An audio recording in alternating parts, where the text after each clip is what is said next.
Hi అండి. అందరికీ నమస్కారం. Welcome to my channel. ఈ వీడియోలో రాష్ట్రమంతా షాక్. సుప్రీంకోర్టు తీర్పు రేపటి నుంచి అమలు అనేది అప్డేట్ రావడం జరిగింది. మరి దీనికి సంబంధించిన పూర్తి వివరాలు ఈ వీడియోలో తెలుసుకుందాము. వీడియో అయితే ఎక్కడ గాని స్కిప్ చేయకుండా ఎండ్ వరకు చూసేయండి. అప్పుడే ఇన్ఫర్మేషన్ పూర్తిగా అర్థమవుతుంది. అలాగే వీడియో చూస్తున్న ప్రతి ఒక్కరు వీడియోకి లైక్ చేయండి ఫ్రెండ్స్. ఈ వీడియోని తోటి ఉద్యోగ పెన్షన్ మిత్రులతో అయితే షేర్ చేయండి. కొత్తగా మన ఛానల్ చూస్తున్న వారు ఇంకా ఎవరైనా సబ్స్క్రైబ్ చేసుకున్నట్లయితే వెంటనే మన ఛానల్ అయితే సబ్స్క్రైబ్ చేసుకోండి. సో, దీని ద్వారా నేను చేసే లేటెస్ట్ వీడియోస్ అన్నీ మీ వరకు రీచ్ అవుతాయి. ఇక ఆలస్యం చేయకుండా వివరాల్లోకైతే వెళ్ళిపోదాము. ఫ్రెండ్స్, ఇక విషయానికొచ్చినట్లయితే దేశవ్యాప్తంగా ఉన్న కోట్లాది మంది ప్రజలకు, ముఖ్యంగా 18 ఏళ్ల యువతల నుండి 90 ఏళ్ల వృద్ధుల వరకు ప్రతి ఒక్కరికి వర్తించేలాగా భారత అత్యున్నత న్యాయస్థానం అయినటువంటి సుప్రీంకోర్టు ఒక అద్భుతమైన మరియు చారిత్రాత్మకమైన తీర్పును వెలువరించింది. ఈ తీర్పు సమాజంలోని ఆస్తి హక్కుల విషయంలో ఉన్న వివక్షను పూర్తిగా తొలగించి ఆడపిల్లలకు గొప్ప భరోసాను కల్పించింది. ముఖ్యంగా పదవీ విరమణ చేసిన పెన్షనర్లు మరియు వృద్ధులు తమ ఆస్తి పంపకాల విషయంలో ఎటువంటి నిర్ణయాలు తీసుకోవాలి అనే గందరగోళానికి ఈ తీర్పు ఒక ముగింపుగా పలికింది. దేశ అత్యున్నత న్యాయస్థానం ఇచ్చిన ఈ సంచలన తీర్పు రేపటి నుండే పూర్తి స్థాయిలో అమల్లోకి రానుంది. దీని గురించి ప్రతి ఒక్కరూ క్షుణ్ణంగా తెలుసుకోవడం ఎంతైనా అవసరం. ఈ తీర్పులోని ప్రధాన అంశం ఏమిటంటే, తండ్రికి లేదా తాతకు సంబంధించిన ఆస్తిలో కొడుకులతో పాటు కూతుర్లకు కూడా సమానమైన వాటా మరియు హక్కులు ఉండాలి. పూర్వీకుల నుండి వచ్చే ఆస్తిని కేవలం మగపిల్లలకు మాత్రమే పంచాలనే పాత ఆలోచనకు స్వస్తి పలుకుతూ, ఆడపిల్లలకు కూడా అందులో సమాన భాగం ఇవ్వాల్సిందేనని సుప్రీంకోర్టు స్పష్టం చేసింది. అంటే ఆస్తిలో వాటా కోరే విషయంలో కొడుకులకు ఏ రకమైన చట్టబద్ధమైన హక్కులు ఉంటాయో కూతుర్లకి కూడా అవే హక్కులు పుట్టుకతోనే లభిస్తాయి.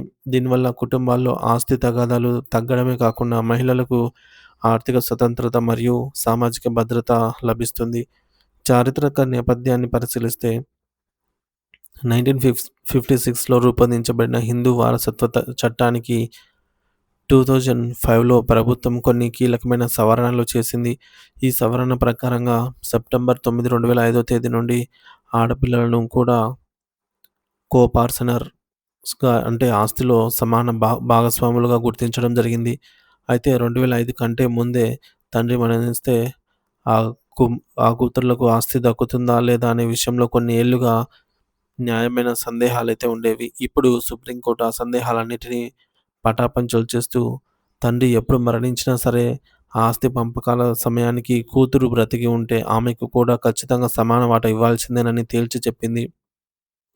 పెన్షనర్లు ఈ విషయాన్ని గమనించడం ఎందుకు ముఖ్యం అంటే, వృద్ధాప్యంలో ఉన్న చాలామంది తమ ఆస్తులను కేవలం కొడుకులకే రాసివ్వాలని లేదా వారి పేరు మీదనే బదలాయించాలని అనుకుంటారు. కానీ చట్టం ప్రకారం మీ ఆస్తిలో మీ కూతురికి కూడా చట్టబద్ధమైన హక్కు ఉంటుందని మీరే గుర్తుంచుకోవాలి.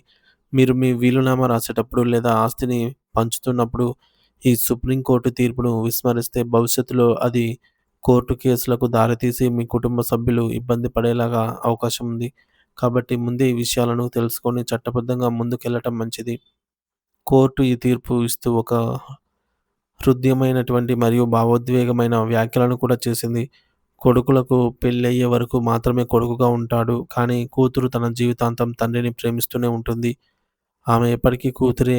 ఈ మాటల ద్వారా ఆడపిల్లలకు ఆస్తిలో హక్కు కల్పించడం అనేది కేవలం ఆర్థికపరమైన అంశం మాత్రమే కాదని, అది వారి పట్ల చూపే గౌరవం మరియు ప్రేమకు నిదర్శనమని న్యాయస్థానం అభిప్రాయపడింది. తండ్రిని ప్రేమగా చూసుకునే కూతురికి ఆస్తిలో వాటా ఇవ్వకపోవడం సామాజిక అన్యాయం అవుతుందని భావించిన కోర్టు ఈ విషయంలో కొడుకులకు మరియు కూతుర్లకు మధ్య ఉన్న వ్యత్యాసాన్ని పూర్తిగా చెరిపివేసింది. సో, రేపటి నుంచి ఈ తీర్పు అమల్లోకి వస్తున్న నేపథ్యంలో ఆస్తి వివాదాల్లో ఉన్నవారు లేదా ఆస్తి పంపకాలు చేసుకోవాలనుకునేవారు ఈ కొత్త నిబంధనను పాటించాల్సి ఉంటుంది.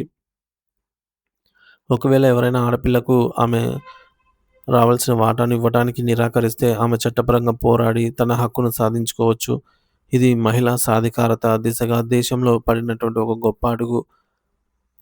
కాబట్టి ప్రతి పెన్షనర్ మరియు ప్రతి పౌరుడు ఈ చట్టపరమైన మార్పులను సానుకూలంగా స్వీకరించి తమ పిల్లలందరికీ కూడా సమానమైన ఆస్తి హక్కును కల్పించి కుటుంబాల్లో సుఖశాంతులను నెలకొల్పాలని కోరుకుంటున్నాము. ఇటువంటి ముఖ్యమైన విషయాలను మరికొంతమందికి షేర్ చేయండి ఫ్రెండ్స్. ఈ వీడియోని సమాజంలో అవగాహననైతే పెంచవచ్చు. Thank you for watching this video.